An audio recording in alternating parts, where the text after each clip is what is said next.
So, hello guys. Ngayon ay nagluto tayo ng, actually, sana siya, ang gagawin ko sana ay chicken balls, pero, hindi siya bumilog, kaya parang style nuggets na rin siya. Ano siya guys, manok siya na ginayat-gayat ko, tapos yun, nirecook ko siya. Kaya ganyan. Tapos, ang kapartner niya ay, ito ay creamy mushroom. Yan. Ang sarap niya guys. Ngayon ay tinikman ko na kanina tong sauce. Napadami lang yung paminta ko. Kasi gusto ko yung medyo maanghang. Kaso nga lang may bata ako. Kaya hindi ko nilagyan ng sili. Napadami tayo sa paminta. Pero okay lang guys. Ang sarap. Ang ricado niyan ay may ibab, may butter, at yun lang. May konting toyo at asukal. Try nyo guys. Ang sarap nito. Itong sauce pa lang na ito ulam na. Ngayon ay try na natin. Meron ako ditong kinagatang kanina. Ayan. Kaya ito yung itatry ko. Ito. Sausaw natin. Dip natin. Ngayon, papatikim natin mamaya kay Janjan at Kuha ka na plat ito.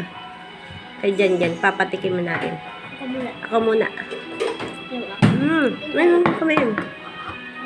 Umaya ako na.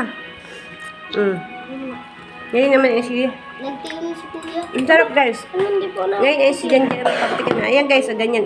Dinurog ko yung yung manok. Kasi lagyan ko yung sibuyas bawang. Try muna natin kay Kuya James kasi si Kuya James ang pangalan. Sahuri anak, baka tumulo. Sahuri.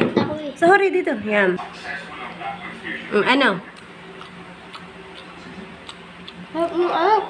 Gravy. Sarap daw ng gravy. Next naman si Janjan. Tapos natin. Ang sarap ng manok kasi manok na manok yan guys. Tinagtad ko lang yung chicken.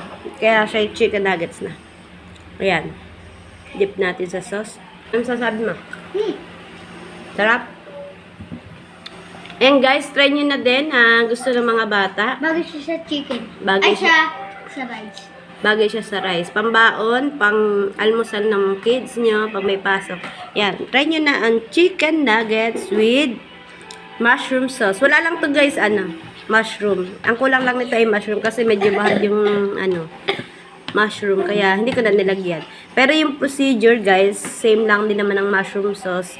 Ibap at saka asukal, may konting toyo. Yun lang. At paminta. Thank you for watching. Bye-bye.